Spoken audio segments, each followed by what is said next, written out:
Le commandant angolais Pedro Lusati a été condamné à 14 ans de prison et à une amende pour des délits de détournement de fonds, de fraude au transport de devises à l'étranger et de blanchiment d'argent. Cette affaire a causé au gouvernement angolais un préjudice de quelques 77 millions de dollars. Le coaccusé Pedro Lusati est condamné à une peine de 14 ans de prison et à 100 jours amende à raison de 100 unités de procédure par jour. Pedro Lusati est entre autres accusé d'avoir falsifié les feuilles de salaire de la garde présidentielle entre 2008 et 2018. Les enquêteurs ont trouvé 4 millions de dollars et 391 000 euros en espèces chez lui à Luanda.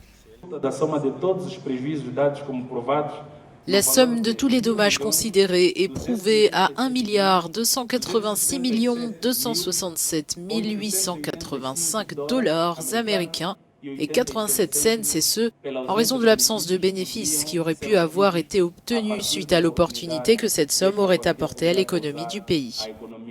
49 personnes ont été jugées au début du mois de juin. Ils étaient accusés notamment de détournement de fonds, de fraude et d'abus de pouvoir.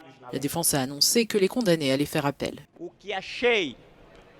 Je pense que cette peine ou ces 14 ans de prison sont des absurdités juridiques complètes. C'est une décision qui va totalement à l'encontre de la position du tribunal au regard des faits et du droit.